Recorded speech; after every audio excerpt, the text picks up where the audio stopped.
Good evening, YouTubers.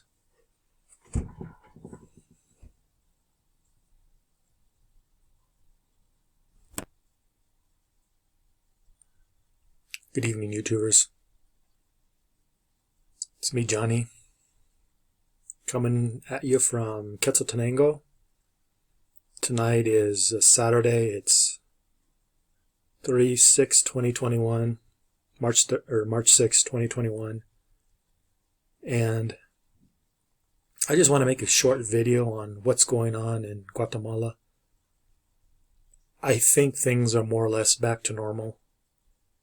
If you walk around the city in the early evening, you'll see most of the bars and clubs are open again. You're starting to see a few people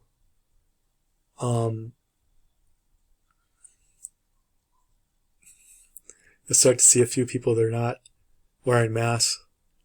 So there's a little bit of fatigue of wearing masks nowadays. Another thing is the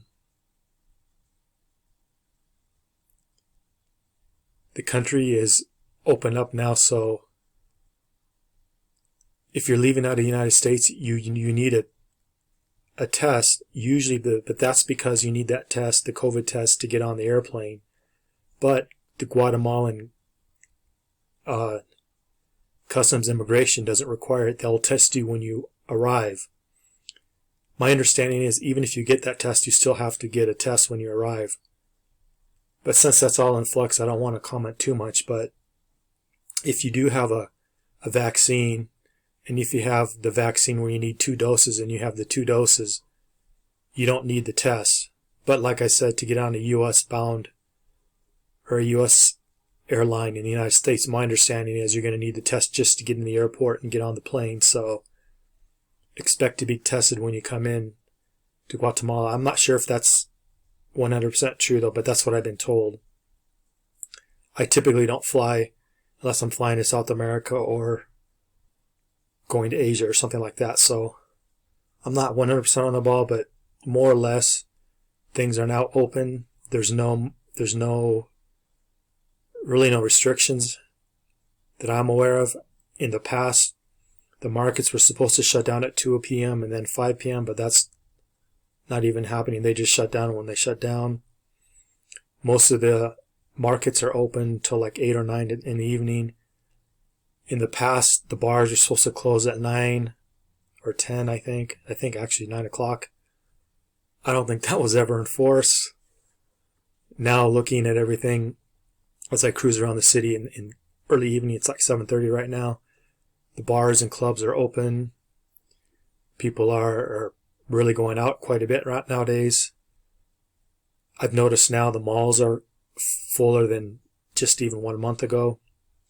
So things are starting to open up. Things are starting to normalize. But for like shuttles, if you want to travel on the shuttle to from city to city or from a big city like the capital to like San Salvador capital, and you want to do that on the shuttle, as of now, there's no like shuttles every day that like there used to be. There's just your personal private shuttle you can hire. So you can hire a private shuttle and they'll take you there, but the fees are a lot more than they ever used to be. Typically, to go from Guatemala to San Salvador was $20 or $30. I think the shuttles were kind of priced a little bit more, but if you wanted to take Tico bus or some of the other competitor buses, it's like $30, $40, $50, just depending on what class of bus you wanted. I haven't looked recently, but last month Tico bus, I'm not sure why, but they weren't going from Guatemala to San Salvador. I think that was because of the test. They couldn't get tests or cheap affordable tests, but some of the competitors started getting tests. So I'll need to go online and check to see if Tico bus is now open to go from Guatemala to San Salvador, because when I checked, you could go from San Salvador to like Honduras and then Nicaragua. I don't think they went. I think they went to Costa Rica, but because Costa Rica was closed for a long time, all that stuff is changing constantly. So used to be you could go that whole route, but now parts of it, like from Guatemala to San Salvador, were closed. I think it might be open now. I'll have to look. But because things are still up in the air, you have to constantly check and recheck and recheck. For a short period of time, the only way you could really go from capital to capital was to fly, or to have private transportation, or to have like a private car or private something to get to the border and then see if you could get across. Right now, as far as I understand, to go to El Salvador, you need, I think it's $100 test, something around that range, $75 to $100. Another new development I've heard, but I'm not 100% sure of, I haven't seen it yet, but I keep hearing about it, is the saliva test. My understanding, the saliva test is supposed to be $5 or $10, and more airports will have it around the world, where you just take a saliva test in your travels, in the middle of your travels as you go around, so you don't get stuck in a city. It's going to be like $5 or $10, and it may even be included in the price of your ticket. But that's like something new that I haven't really heard about too much as far as it being implemented. My understanding, it's more and more in Europe than in Central America, but my understanding is they're supposed to be setting up like a really cheap test at $5 or $10. Like right now in the capital, you can go into Guatemala City if you need to fly out, and in the airport there's a place you can get a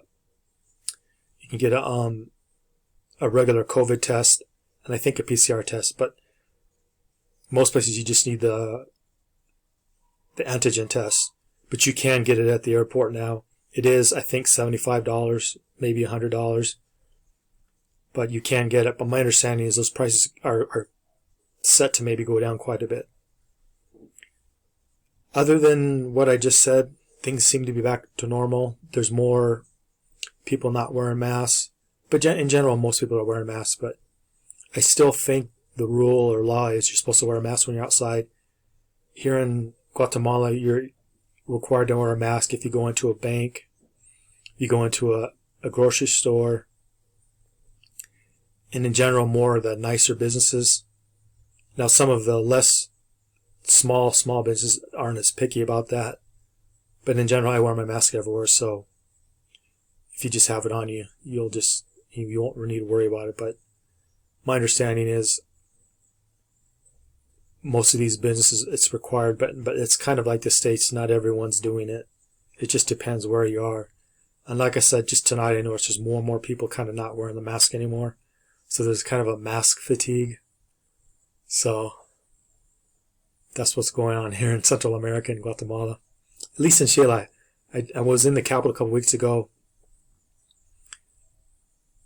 and there people or at least they were still wearing masks. And to go into the malls, there's no one checking you, but as you walk through a mall, there's some kind of electronic sensor that checks your temperature and tells you to pass, but there's no guard to like tell you you can or cannot go. So right here in Chile, if you go into a mall, not all of them, but most of them, there'll be a guy with a temperature gun pointing at your head, and then there'll be a little stand where you can get the gel. You have to put your hand underneath the gel and get gel. But basically, no matter what your temperature is, they let you in. At least I've never seen anyone denied entry into these malls. So that's how it works in the malls. The banks, it's just like the McDonald's. There's an employee standing there. They take your temperature with a temperature gun. You put on some gel on your hands. And generally speaking, you got to wait outside before you can go in. They only allow a certain number of people in the bank, so changing money can be quite a challenge. So an ATM card will come in handy. And most things are like that now in the capital. The only difference is in the capital is that the big malls, they have some kind of sensor where they sense your temperature as you walk in. There's actually no guards watching you. And it just says in Spanish that you're okay to go ahead and go in. But like I said, even if you're not, people still just walk in. It's not like these things are heavily enforced. From what I've seen people with really high temperatures, really low temperatures, but they just let you in anyway. So it's not like they're being really strict about it. I haven't yet to see one person being denied entrance into a mall or a grocery store or a bank. But then I'm not in the bank, so I don't know. Maybe they do there. So that's it for tonight. I just wanted to make a short video. Things are basically back to normal. There's no quarantine. You can travel anywhere you want in Guatemala. There's not a lot of transportation. There's less buses going to places. Not as many buses there used to be, but there are buses. They're first class buses. And usually in the first class bus, the bus is basically half empty. So they don't fill up the bus. At least when I'm on them, they're not full. So you may need to buy your ticket one day in advance. If you're on the chicken bus or the camionetas, those can fill up. I don't really recommend them, but there you just get on and pay after you get on. There's really no dividers or anything like that. And they all require you to wear a mask. The first class buses are more strict on the mask policy. The camionetas are less strict about that. But the shuttles aren't here yet. There's just private shuttles. There's a few shuttles, but they just don't run every day. They run once or twice a week. And to go from like Mexico or San Cristobal to Chile is like 1,000. I think it's 1,000 Q. It's actually pretty expensive. Or it might be less than that. It was 1,000. In Mexico, it was like over 1,000 pesos. I'm not sure what it is. Maybe it's 500 or 600. Well, I'm not sure. I better not comment on that. But it was 1,000 pesos when I came in from San Cristobal. It was twice a week. I didn't want to wait, so I just took local transportation and got to the border and walked across. But my understanding is there's more shuttles opening up. There's just not every day like there used to be. You just can't easily go from capital to capital every day for a lower price.